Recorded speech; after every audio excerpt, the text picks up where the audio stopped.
Hi, I'm Gaby. You're listening to Headwaters, a podcast from Glacier National Park. Hey, Gaby. I'm Daniel. Hi, Daniel. And this is the mailbag or Q&A episode. We're answering questions. Yeah, so listeners have provided questions for us over the last week or so. And I'll be asking you what the people want to know. Oh, you're asking me? I'll be asking you. I'm not ready for this. We're releasing bonus episodes this spring and summer to help visitors plan their trips to the park or to just generally get a feel for what's going on. What do you got for me? What do you think was our most asked question? I think the question that rangers get asked the most is, where is the bathroom? But I bet you people want to know, when is Going to the Sun Road going to open for the summer? Ding, ding, ding. That's right. Yeah. Yeah. Everyone wants to know, when is Going to the Sun Road going to open for the summer, because it feels like it's not summer till the Sun Road opens. Well, sorry, we don't have an answer. We really don't know. We don't have any more information than what you know. I could say that it seems to usually open in June. The roads crew are actively plowing it right now. Sometimes early July, but generally it's sometime in June. If it's like a low snow year and we don't have a whole lot of snow in the winter, then it opens in the earlier side of June. If it is a big snowy winter, then it's probably going to be later in June, if not early July. Or a rainy spring. Yeah, spring weather matters a lot too. Yeah, Mm-hmm. yeah. Bad weather, avalanches, all that slows the work down. Yeah. Hopefully it'll be open soon. I'm excited. It will definitely mark the arrival of summer. Angela says, can you just talk about beargrass? I will try. Beargrass is not a grass. It is a member of the corn lily family. It is a flower, basically. It has grass on the bottom, and what people love then is that every few years, each plant will shoot up a big asparagus, Dr. Seuss type flower that looks like a giant Q-tip, sometimes like 3 or 4 feet tall. They don't pop up yearly, right? Right. You know, as spring comes along like this, we're always like, is this going to be a big flower year? When was the last time we had a big beargrass year? But there's always some beargrass, and yeah, I love it. I guess we'll see what this year looks like. Shritavi asks, what are the places to visit without a vehicle reservation? That's a big one. Yeah. So in 2024, you do need a vehicle reservation, but that's only to get into the busiest parts of the park during the busiest hours of the day and the peak summer season. So if you're visiting in the fall, you don't need to worry about it. If you like to get up early or drive into the park late, again, you don't need to worry about it. It's just for those peak hours.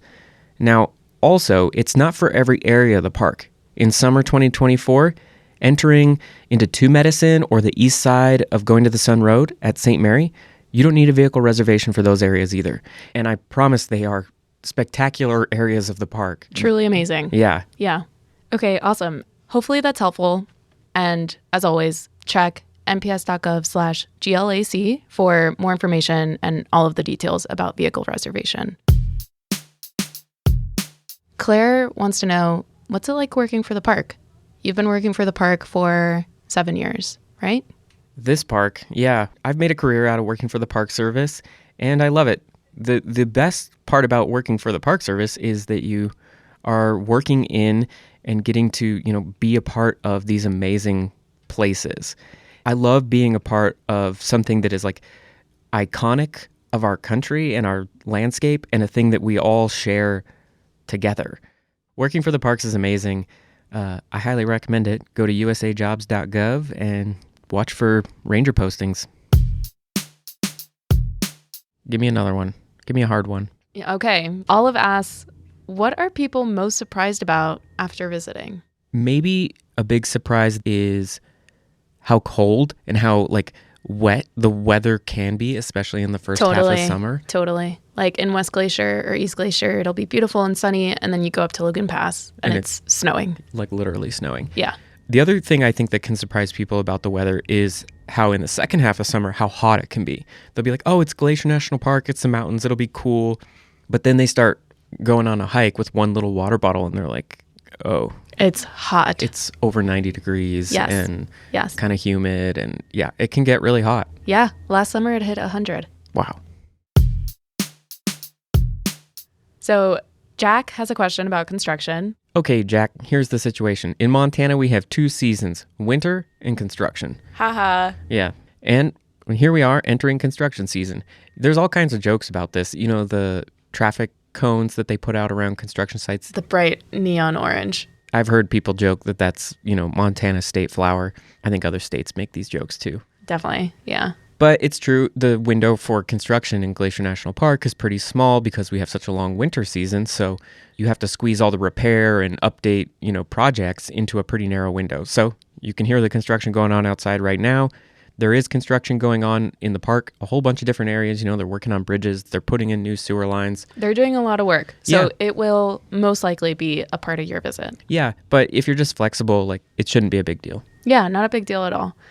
Check nps.gov/GLAC for all of those construction updates and all of those details as to where those projects are going to be. Yeah, that's basically the answer to everything. Go on our website, check it out. Yeah. Plan ahead. Okay, this is maybe one of my favorite questions that we got. Miss Curly Girly asks, is the damage reversible? This question is sort of silly and also kind of deep, and right. Which is fun. Having no idea what Curly Girly is actually asking about, I would say, let's be optimistic. Let's envision a better future than the one we're living in, Totally. The damage is reversible. We can fix things that are broken, and we can imagine better futures. Absolutely. This is a little bit of a history question. Are you ready for this? I'll give it a shot. Zach wants to know, how did the whole Glacier Waterton connection come to be?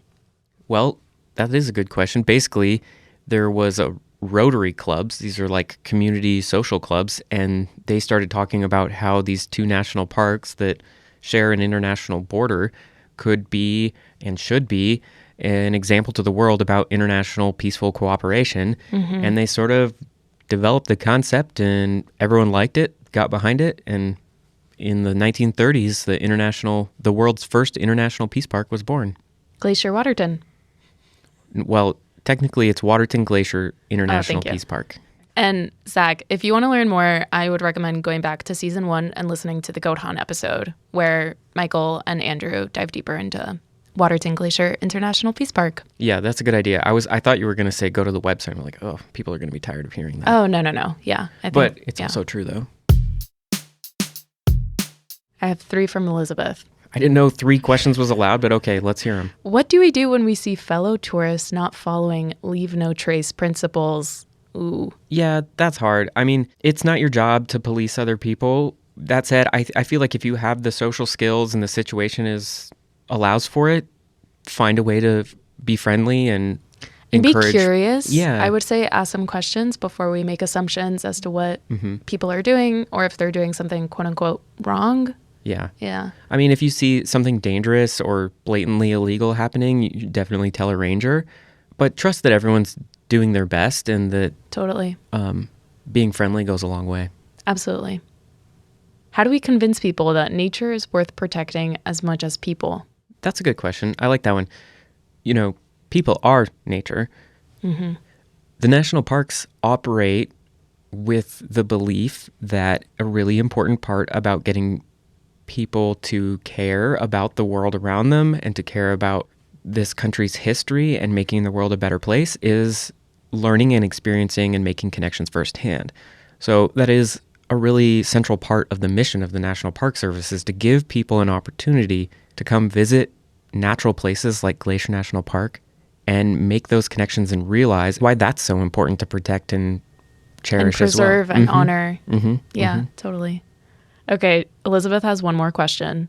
Oh, is it what's my favorite beetle?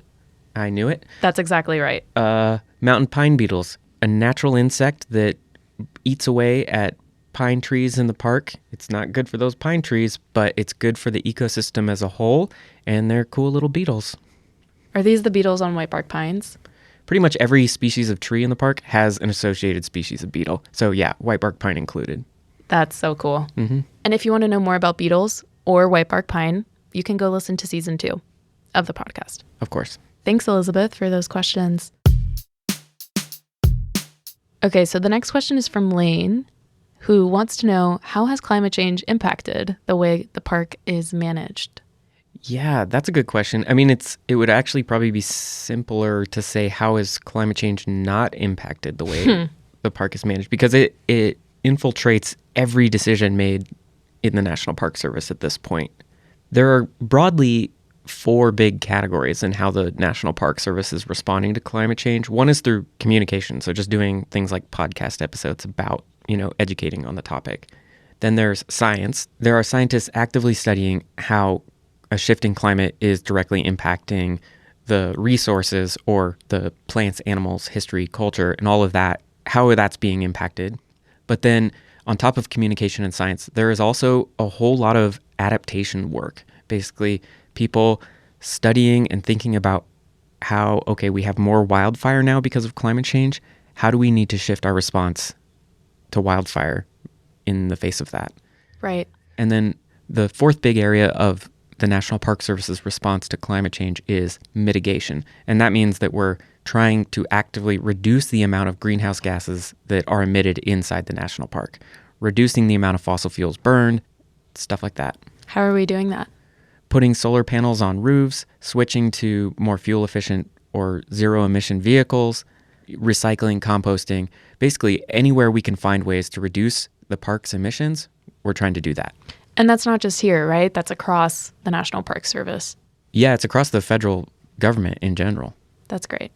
How might visitors see and or experience everything that you talked about?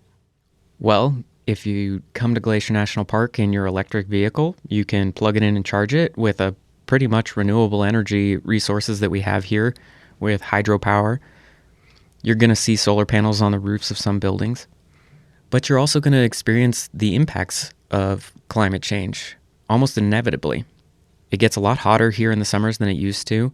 We have a lot more wildfire smoke than we used to. And of course, the namesake of this park. Everyone wants to come and hike to a glacier or take a look at the glaciers as they melt. Mm-hmm. And so that's a big part of the visitor experience these days. Okay, Daniel, I'm going to close it out with one more question. Okay. What snakes are in the park?